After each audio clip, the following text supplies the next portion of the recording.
하나님 말씀은 마태복음 7장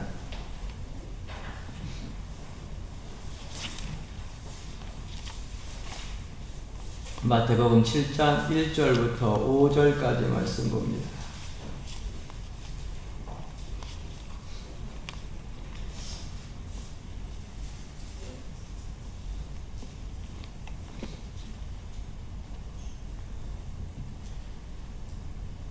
교독합니다. 비판을 받지 아니하려거든 비판하지 말라.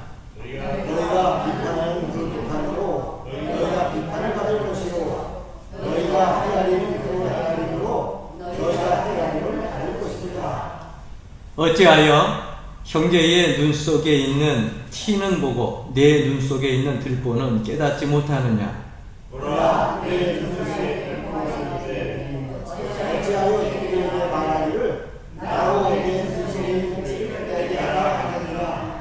외식하는 자여, 먼저 내 눈 속에서 들보를 빼어라. 그 후에야 밝히 보고 형제의 눈 속에서 티를 빼리라.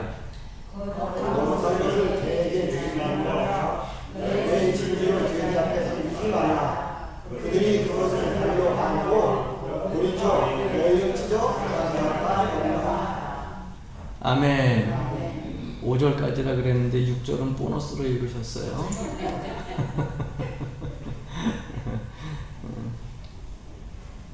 따라해 봅시다. 비판하지 말라. 네. 오늘 앞에서 영상을 봤으니까 여러분들이 그 마음을 가지고 더 열심히 마음속에 은혜 받은 것들로 기도하고 바로 말씀 전할게요.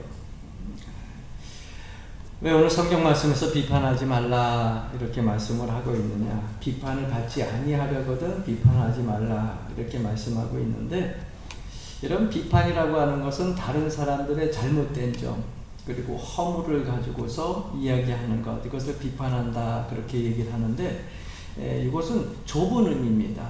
이 성경에서 주님께서 말씀하신 비판하지 말라라고 하는 것은 그것보다 좀 폭이 넓은 그러한 말씀이에요. 그러니까 남의 잘못을 허물을 얘기하지 말라 이렇게 얘기하는 것이 그냥 비판하지 말라라는 건데, 주님께서는 뭐냐?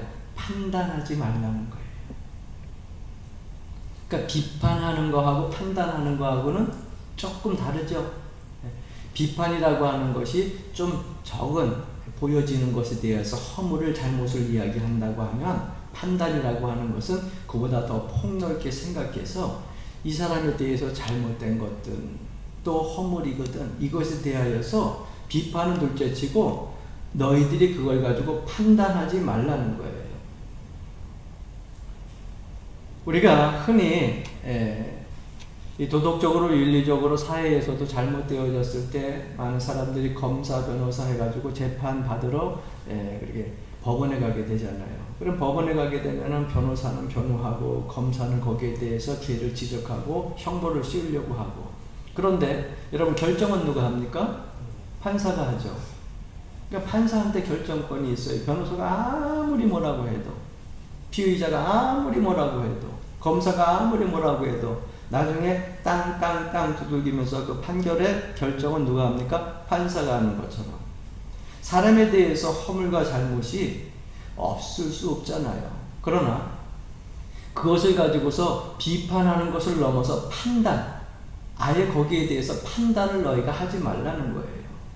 근데 왜 판단하지 말라라고 하는 것은 이 말씀 뒤에 여러분들에게 더 구체적으로 말씀을 드리겠습니다. 왜? 사람은 누구나 이성을 가진 존재로서 판단할 수 있는 능력을 가지고 태어나고 또 그 능력을 가지고 있어요. 그러니까 대부분 온전하게 정상적으로 이 땅에서 살아가는 사람이라고 하면은 예수를 안 믿어도 이것이 옳다 그르다, 선하다 악하다라고 하는 것을 판단할 수 있다고 하는 거예요. 그래서 사람은 이성적으로 판단을 하게 됩니다. 내가 스스로 생활을 하면서도 그 생각 속에서 이것이 잘못된 거다, 잘된 거다, 옳은 것이다, 그릇된 것이다, 남이 이야기하기 전에 본인이 먼저 안다는 거예요. 세상 사람들은 그것을 양심이라고 이렇게 빗대어 얘기도 합니다. 아니면은 이성이라고 얘기도 해요. 그렇습니다. 그 이성을 가지고 우리가 그 생각을 할 수 있다고 하는 거예요. 그렇기 때문에 우리의 이성이 비판의 기능을 가지고 있어요. 왜? 모든 사람들이 잘된 것이다, 못된 것이다, 옳은 것이다, 그른 것이다 라고 하는 이성을 가지고 있기 때문에 내가 가지고 있는 이성을 가지고 다른 사람들의 그 삶의 모습들을 가지고서 판단을 하는 거예요. 비판할 것은 비판하기도 하고 칭찬할 것은 칭찬하기도 하고. 그러나 주님께서는 그것조차도 월권이라는 거예요. 너희들이 그것까지 다 판단하지 말라. 이유가 뭘까요? 그 이유는요, 내가 온전한 사람이 되었을 때에 그 판단이 올바른 결과물로 열매를 맺을 수 있다는 거예요. 내가 온전한 사람이 되지 못한 상태에서 잘못된 이성과 그리고 잘못된 양심을 가지고 다른 사람들을 비판하고 판단하다 보면 그 판단력이 옳은 것으로 결과물을 얻지 못한다고 하는 겁니다. 많은 사람들이 이야기를 하다 보면은 가끔 이런 사람들을 보게 됩니다. 목사님, 건 내가 다 해봤어요. 다 해봤어요. 내가 다 알아요. 그렇게 이야기를 합니다. 그리고 나서 더 이상 자기 자신이 했던 그 이야기 외에는 다른 사람들의 이야기는 들으려고 하지도 않고 자기가 하는 모든 말들이 다 옳은 것으로 착각하고 다른 사람들에게 강요하는 그러한 경우가 종종 있어요. 다 해봤어요. 뭘 다 해봐요? 내 삶을 그분이 어떻게 알아요? 예? 자라온 환경도 다르고 살아온 환경도 다르고 예? 부모도 다르고 학교도 다르고 다른데 다 해봤는데 나에 대해서 뭘 알아요? 알 수가 없죠. 다 해봤다고 하는 건 본인이 살면서 본인이 다 해봤다고 하는 것이지 내가 상대방이 해야 될 모든 일들을 다 안다고 다 해봤다고 그렇게 이야기할 것이 아니라는 거예요. 그래서 그 사람이 다 해봤어요, 다 알아요, 그리고 나서 거기에 대해서 이야기하는 것들이 올바른 결과라고 올바른 결과물이라고 얘기할 수 없는 것입니다. 대체로 많은 사람들 중에 내가 다 해봤어요, 다 알아요 하는 사람들 보게 되면 자기 경험을 절대화, 신적 권위까지 올려놓으려고 하는 그러한 경우가 종종 있어요. 그래서 절대적이야. 내가 해봤기 때문에 반드시 이럴 것이다. 반드시 이렇다라고 결정까지 다 내리는 거예요. 이것이 바로 오만이고 이것이 바로 고집입니다. 목사님, 내가 다 해봤어요. 내가 알아요. 알긴 뭘 합니까? 삶이 달라요. 생각이 달라요.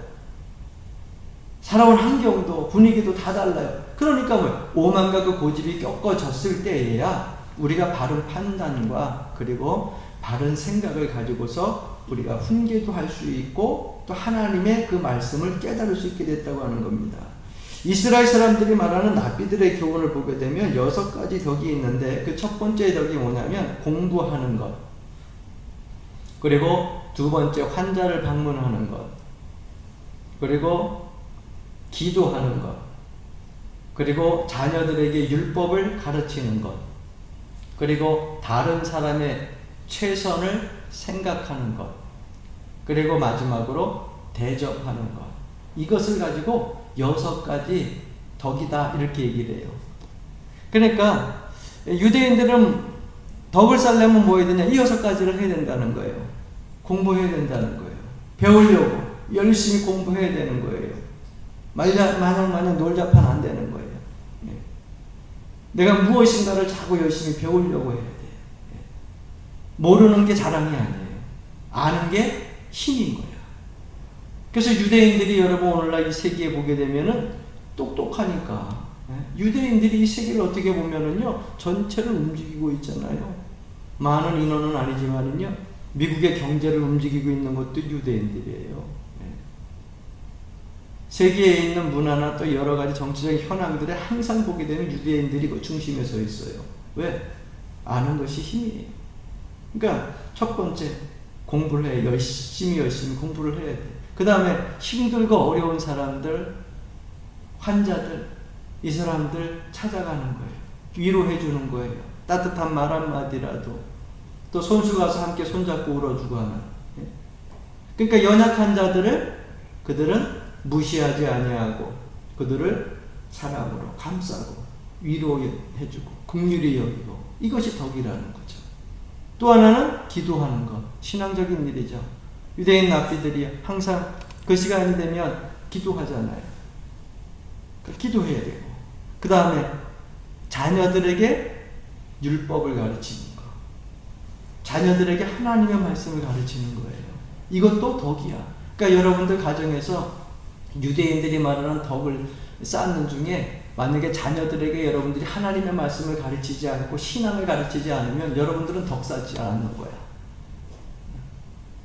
우리 한국이 이 시대에 이렇게 경제적인 성장을 이루게 되고 복된 민족으로 세울 수 있었던 것은요, 우리의 선조 되시는 부모님들이요, 자녀들에게요, 어렸을 때 여러분 기억나시죠? 항상 어떻게 했어요?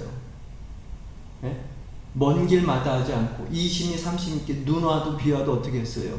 하나 등에다 업고 포대기 쪄가지고 한에다가 안고 쉬시면 하나는 이쪽으로 걸을 수 있는 아이 끌고서요, 춥다고 손 호호호 거리는데도 어디 가요? 예배당 갔잖아요. 오늘 이 시대는 어때요? 자녀들이 교회 가기 싫다 그러면 그 자녀가 부모한테 마음 상할까봐 냅둬. 끝난 거예요. 네.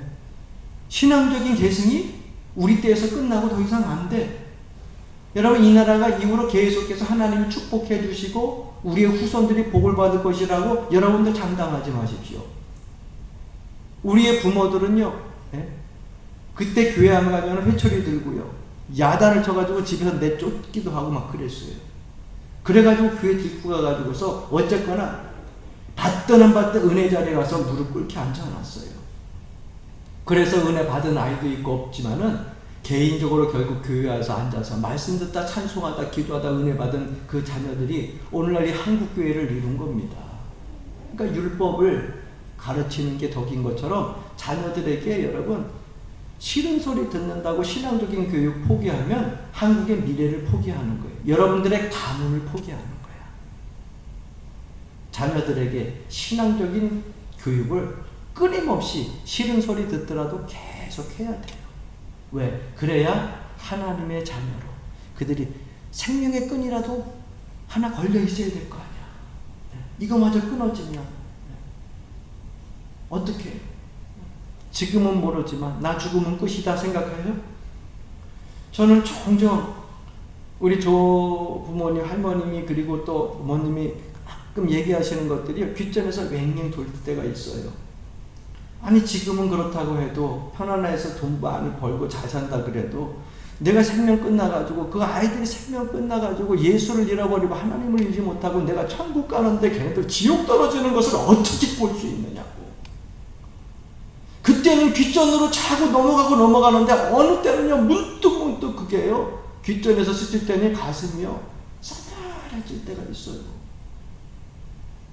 이런 마음들이 여러분 신앙적인 깨달음이에요. 이런 마음들 여러분 마음속에 있어야 돼요. 목회자라서 있는 것이 아니라 여러분들의 자녀들이 나 생명 끝나면 나만 천국 가면이 아니잖아. 그토록 사랑하는 자녀들 그렇게 애가 타도록 잘 길러가지고서 키웠는데 그 자녀들이 여러분 생명 끝나고 천국이 가 있는데 그들이 천국 못 오고 지옥 가는 것을 여러분 바라본다고 생각을 해보세요. 가슴이 미어지는 거죠. 사회에서 실패하고 사회에서 아픔당하고 무너진 것보다요 그 마음과는 이루 말할 수 없는 거예요. 사회에서 어쩌다 사건으로 생명을 잃는 것보다 더한 거예요. 왜? 영원한 거거든. 지옥은. 천국은 영원한 것이에요. 그래서 가르쳐야 돼요. 자녀를 눈치 보면 안 돼요. 그리고 대접하는 거, 다른 사람들의 생각에 최선을 다하는 거, 이게 바로 랍비들이 가르치는 6가지 덕이라고 하는 겁니다. 오늘 본문에 보게 되면 예수님께서 비판하지 말라 그랬는데 왜 하게 되느냐? 여러분 왜 하게 되느냐? 주님께서 왜 이 말씀을 해주셨는가 보게 되면 이유가 있어요. 먼저 우리가 비판하게 되는 이유는요, 남에 대해서 이야기를 할 때 그 전체에 대한 사건을 우리가 알 수 없기 때문에 자꾸 비판을 합니다. 그 사건의 중점만 우리가 알 뿐이지 전체적인 것을 아는 것은 아니에요. 그러니까 사람을 외모를 대할 때에도 눈이 어떻고 코가 어떻고 그냥 어느 정도의 그 얼굴 하나 보는 것이지, 우리 흔히 그렇게 얘기합니다. 잘생겼어, 아주 예쁘게 생겼어, 못생겼어, 좀 못났어, 그렇게 얼굴 가지고 얘기를 하는데, 여러분 하나하나 뜯어보면은요, 어디가 못났어? 그러면요, 전체적으로. 그런데 가만히 보게 되면은요, 코는 조금 뾰족하지 못할지라도 눈동자가 아주 반짝반짝 예쁜 사람이 있고요. 네? 눈은 좀 가재미처럼 쪽 찢어졌지만은, 입술이 아주 앵두인 입술처럼 이렇게 예쁜 사람이 있고요. 네? 눈하고 입은 별로 볼 거 없는데, 그 코 하나는 진짜 600만 불짜리 코 가지고 있는 사람도 있고요. 그렇잖아요. 그런데 우리는 전체적인 구멍 보고 잘생겼어, 예뻐, 못생겼어 얘기를 하잖아요. 우리가 그 사람에 대해서 비판을 할 때 사실 전체적인 사건을 알지 못하고, 그리고 그 구성의 모든 요소들을 다 알지 못하기 때문에 우리는 비판한다는 거예요.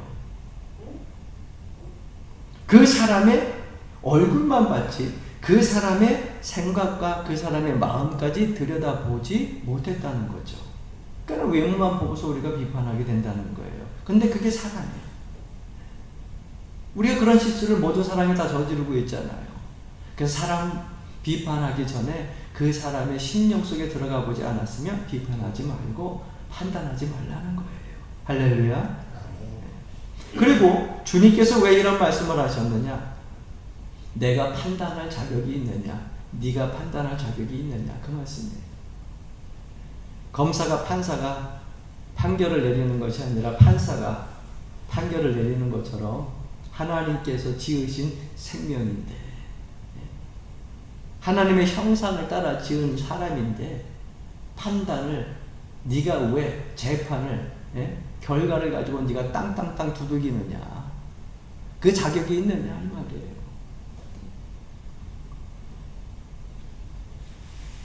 그리고 사건 자체를 알 수 없기 때문에 사람은 판단하게 되는데, 여러분 한 선교사가 파키스탄에 들어가서 선교를 하는데 이런 일이 있었습니다. 그 파키스탄에 가가지고서 선교를 하는데 보니까 대충 나뭇가지를 가지고서 그 방에다가 기둥을 그냥 세우고, 큰 나무를, 그 다음에 거기다가 또 뭐 돌 위에다가 나뭇가지 몇 개 놓고 거기다가 뭐 새까맣게 탄 냄비를 올려놓고 그 밑에 나뭇가지를 떼는 게 아니라, 이 보게 되면 이 파키스탄에는 속동이 많으니까 이 마른 속동을 가지고서 태우기를 시작을 합니다. 그래서 냄비에다가 이제 음식물을 넣고 끓이는데, 인도나 파키스탄에서 유명한 음식이 있죠. 우리나라 사람들 좋아해 가지고서 잘 먹는 음식인데 카레라이스. 인도 파키스탄이 원래 원조라서 아주 거기 가면 꼭 먹어야 된다고 얘기하잖아요. 그래서 카레라이스를 만드는데, 여러분 카레라이스, 이 카레 만들 때 여러분 생각해 보세요. 카레를 뜨거운 물에 확 그냥 라면물 데피듯이 데펴야 돼요? 아니면 카레는 서서히 연한 불에 계속 데펴야 돼요? 연한 불에 오래 휘저가면서 데펴야 돼요. 그러니까 소똥이고 뭐고 하여튼 한꺼번에 확 넣고 확 데폈으면 좋겠는데, 선교사가 가서 보니까는 소똥을 갖다 놓는데 이게 진짜 뭐 조금 넣으면서 계속 데피는데 물이 끓면서 거기다 카레 끓고서 휘지는데, 여러분 소똥을 태우면은요 이게 나무러진 그 움막 안에 연기가 그냥 난리가 나는 거야. 또 냄새는 어떻겠어? 냄새에다가 연기에다가 아주 눈이 매고가지고서 왜 참 미개인들 이렇게 해가지고서 음식을 해먹느냐고. 그래서 선교사가 생각을 하기를, 선교하러 왔으니까 도움을 줘야겠다. 그리고 나가지고서요 선교비를 받아가지고 그 파키스탄 그렇게 먹는 사람들 그 움막에 뭐 하나씩 해줬냐면은요 굴뚝을 하나씩 해줬어요. 왜? 연기가 쫙쫙 빠지라고. 아주 눈 맺고 냄새 나니까 이게 굴뚝을 하나씩 다 해줬어요. 처음에 너무 좋죠. 냄새는 둘째치고 연기가 착착착 빠지니까는 해먹는 사람들도 얼마나 좋아요. 그런데 문제는 뭐냐? 얼마 안 가가지고서 1년 안에 지었던 그 집들이요 폭삭폭삭 다 무너졌어요. 왜 그랬을까? 이유인지. 그 파키스탄은요, 불개미가 많아요. 개미들이 많은데 이 개미들이요, 산 나무는 갉아먹지 않아요. 죽은 나무만 갉아먹어. 그런데 집을 움막으로 줬을 때 나무를 거기 잘라가지고 집을 줬으니까는 죽은 나무에 산 나무예요? 죽은 나무죠. 네? 그들이 솥똥을 가지고서 냄새를 피우면서 카레를 만들어 먹을 때 그 솥땡 냄새가 연기가 지독하고 냄새가 지독하니까 아무리 죽은 나무라고 해도 불개미들이 왔다가 다 도망가는 거야. 그래서 건지하게 오랫동안 집이 버티고 있었는데 선교사가 그거 해결해 준다고 굴뚝을 하나씩 탁 갖다 놓으니까 연기 쫙쫙 빠지니까는 이 불개미들이 신이 난다 해가지고서 와가지고 그 세워놓은 그 집 기둥들을 다 그냥 갉아가지고 집이 포삭포삭 다 무너진 거예요. 나중에 선교사가 회개합니다. 내가 미개인들이라고 업신 여기고서 굴뚝 만들어가지고 좋게 이렇게 선교하려고 했는데 이들이 사는 지혜들이 따로 있구나. 누가 옳았어요? 그들이 움막 짓고 소똥 피는 게 옳았어요. 굴뚝 안 만드는 게 옳았어요. 자기는 굴뚝 만들고 살아야 되는 줄 알았는데 그게 틀렸다는 거예요. 그러니까 선교사가 판단하기에는 자기 생각이 옳다고 판단했는데 결과는 어때요? 잘못 판단한 거죠. 그래서 우리나라 속담에 한번 따라해 보십시다. 나무에 가리워서 숲을 못 본다 라고 하는 속담이 있죠. 좀 멀리 뒤로 한두 발자국 뒤로 물러서게 되면 큰 숲이 보이는데 내 앞에 가까운 이 나무, 가까이서 그 나무만 보니까 이 나무 뒤에 있는 그 숲을 못 보는 거예요. 그래서 우리가 사람들을 판단을 할 때에 보이는 것 같구만 판단하고 비판하지 말라고 주님은 말씀하고 있습니다. 오늘 본문 말씀 속에 또 여러분 참 중요한 말씀은요, 3절 말씀에 어찌하여 형제의 눈 속에 있는 티는 보고 이렇게 말씀하고 있거든요. 여러분 어찌하여 형제라 그랬어요. 형제는 뭐예요? 피를 나눈 그러한 가족입니다. 자, 피를 나눈 가족, 여러분 가족은 사랑해야 되고 용서해야 되고 덮어줘야 될 대상이잖아요. 긍휼히 여겨줘야 될 대상이잖아요. 그런데 이 형제, 가족, 이 핏줄로 하나 된 형제, 그 형제를 어떻게 비판했다는 거죠. 그러니까 우리의 형제라고 생각하면 쉽게 비판할 수 없는 건데, 내 가족이라고 생각하면 쉽게 함부로 판단할 수 없는 건데, 우리가 그렇게 생각하지 않기 때문에 그러는 거예요.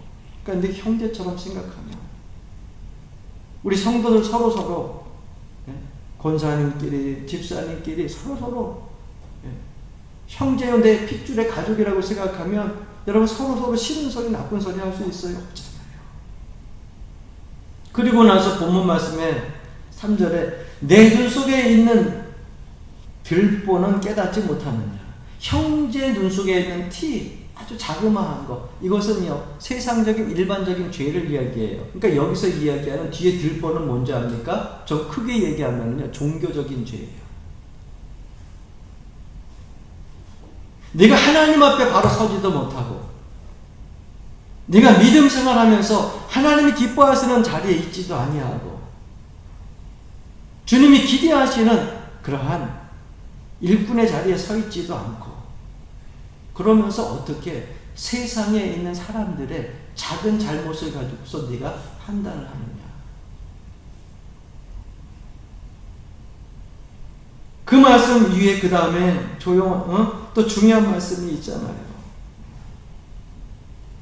5절 말씀 보게 되면 그 후에야 밝히 보고 그랬잖아요. 내 눈 속에서 뭘 빼라고요? 들보를 빼라고 말씀하고 있습니다. 그 들보가 뭐라고요? 종교적인 죄예요. 내가 하나님 앞에 먼저 회개하고, 내가 먼저 하나님 앞에 기도하고, 내가 먼저 하나님 앞에 말씀에 순종하면서 믿음 생활 잘하면서 하나님의 시선을 가지고서 내가 온전히 주님의 십자가를 짊어지고 그 길을 따라갈 때 그때의 눈이 밝혀진다는 거예요. 그런데 내 신앙과 내 믿음은 형편없는데 아직도 나도 온전치 못하는데 뭘 남을 보고서 티를 빼라 그러고 앉아있는 거냐. 그러니까 여러분 신앙생활을 할 때에 여러분 남을 판단하고 여러분 남을 비판하는 것은요, 정말 우리가 심사숙고해야 되는 겁니다. 내 신앙이 하나님 앞에 온전히 섰나 먼저 보세요. 내 심령이 정말 주님이 기뻐하는 심령을 가졌나? 신앙의 뜨거운 마음을 가졌던 선조들처럼 그러한 심령을 가지고 있는가? 그것을 보면 여러분 내 눈 속에 있는 들보가 먼저 빠지게 되고 그 다음에 들보가 빠지게 되면 밝게 보게 되는데 그거 빼지도 않은 상태에서 계속해서 다른 사람들의 일반적인 죄를 가지고서 티를 가지고서 비판한다는 거예요. 잘못된 거라는 거예요.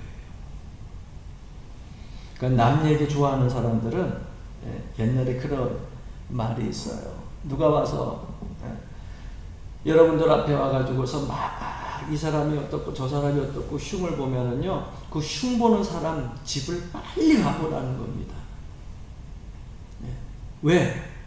그 집에 가가지고서 먼저 반짓거리가 제자리에 있는지 꼭 살펴보라는 거예요. 반짓거리가 먼저 아시죠? 네?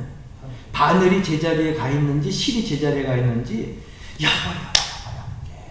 김 집사, 이 집사 글쎄 뭐 그러면서 와가지고서 아무 게 뭐죠 그러잖아요. 그럼 그거 듣다가 그 집사님 집에 그래? 그 집에 가서 듣자. 그리고서 먼저 집에 가서 그 집에 가서 반짓골이 제자리에 있는지 찾아보라는 거예요. 먼저 바늘이 제자리에 꽂혔는지 아니면 실이 제자리에 있는지 반드시 남의 흉보는 그 사람 집에 가서 반짓골을 뒤져보면 바늘은 바늘대로 실은 실대로 엉망진창으로 정리 하나 안 돼 있고 집구석에 제대로 돼 있는 게 하나도 없다는 거야.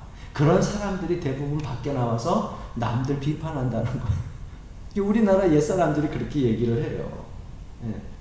그러니까 여러분 처세학에서 얘기를 합니다. 여러분들에게 혹시 여러분들 주변에서 누가 와서 자꾸 아무게 누구 어쩌고 뭐 그리고서 입을 가지고 수다를 떨면서 흉을 보려고 하면 자기 집 먼저 가보자 그래가지고 가서 반짓거리 제자리에 있는지 가서 한번 뒤져봐. 오늘부터 아마 남 흉 보려면 집에 가서 반짓거리 바늘 제자리에 있는지 실 제자리에 있는지 아마 다 해놓고 나와서 볼 거야 아마.